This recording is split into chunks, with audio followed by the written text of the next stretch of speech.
Some stories have Black Pete originally as basically Santa Claus's slave.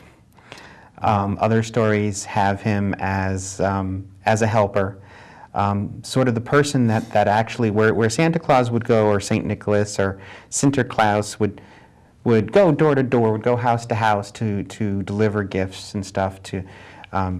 Black Pete was the one who would actually take them and jump up on the roof and climb down. He was the one that actually had to do the labor of delivering the gift while Santa drove the sleigh.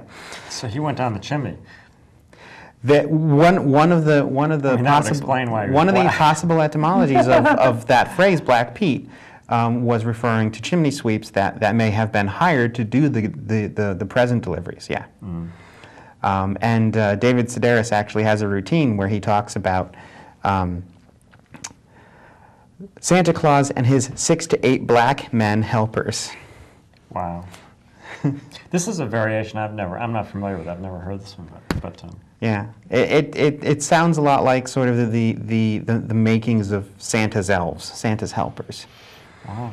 But yeah, Black Pete and the Krampus were the two major sort of religious variations that I saw when I started doing some looking, and then I ran out of time and didn't do any more looking. Yeah, yeah, exactly. I had good intentions. I was going to do a whole bunch of research on the history of Christmas and Santa Claus and all this nonsense, and of course then I didn't have time and managed to not get to it. Sorry, but anyway, that's interesting stuff. Certainly, maybe next year we can do some serious research on that. I had hoped to pull a movie or two off of YouTube from the Sinterklaas Krampus parades, but never did get to it. So yeah, the nighttime parade. We still have some of those around. I used to, for a long time, I lived in Essex, and in the neighboring town of Saybrook, they have a candlelight parade. Which was very interesting. It was very cold always, but it was candlelight at night parade, and it was very cool. They also did trees in the rigging in Essex, which was really cool. The light up the sailboats. Oh yeah, sure. It's cool, but yeah, interesting stuff. Certainly, you were going to tell us a bit about Yule, right? Which is, another. The pagan traditions, this pagan and Wiccan religions are it's hard to draw a line between one and the other. And just one of the authors of a book I'm fond of, A Wiccan Bible, A.J. Drew, I believe, founded Pagan Nation, which is a online network of Wiccans and pagans. And the Wiccan religion seems to be sort of a collection of various pagan traditions. As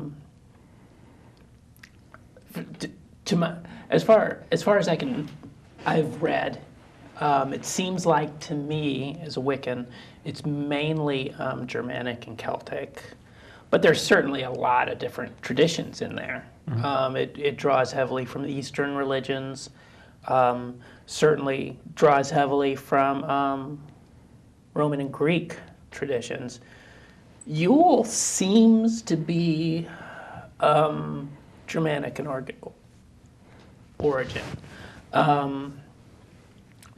very northern European. So they would have this celebration in sort of midwinter. Generally, we celebrate it around the 20th to the 23rd.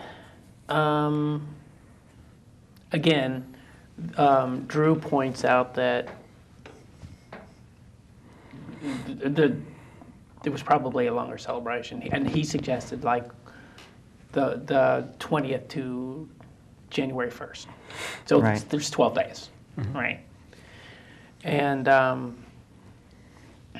some people may want to avoid celebrating on the 25th because that's been taken over by the Christians, mm-hmm. According to him.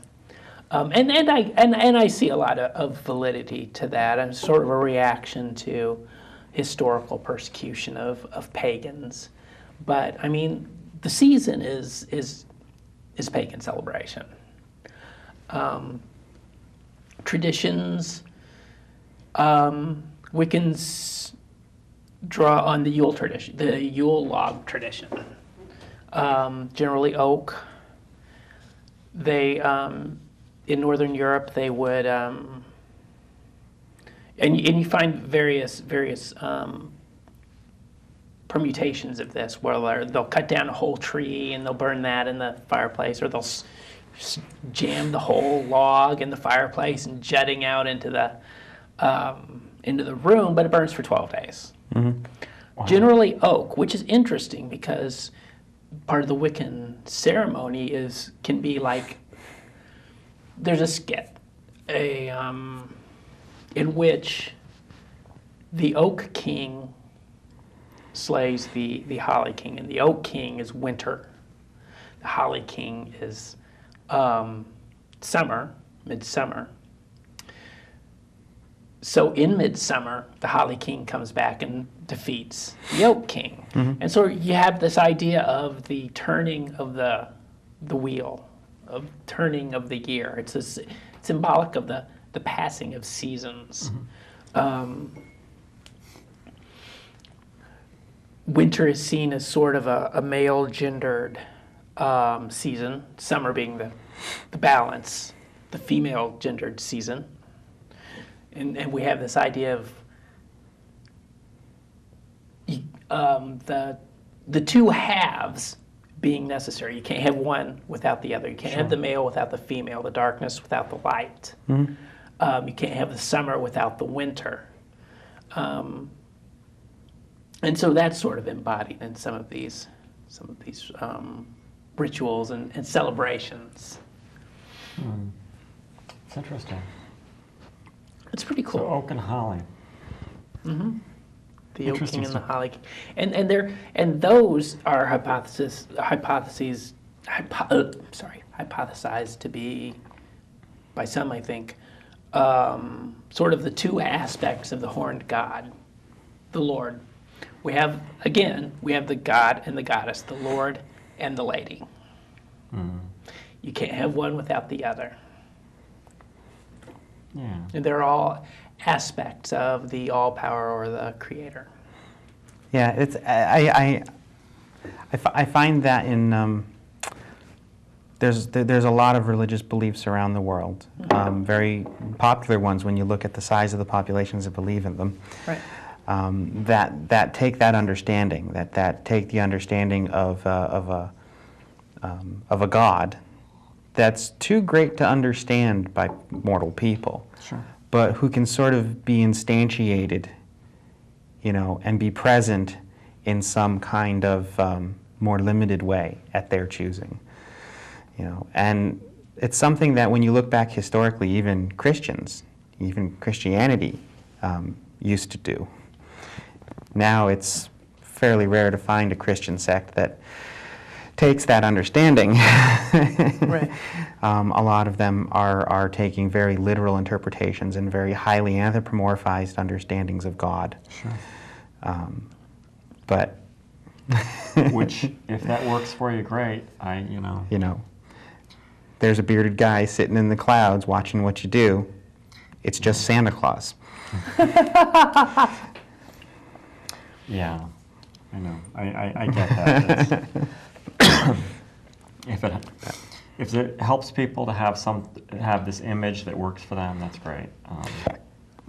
I sort of doubt that any of them are correct. But it doesn't matter. It really doesn't matter.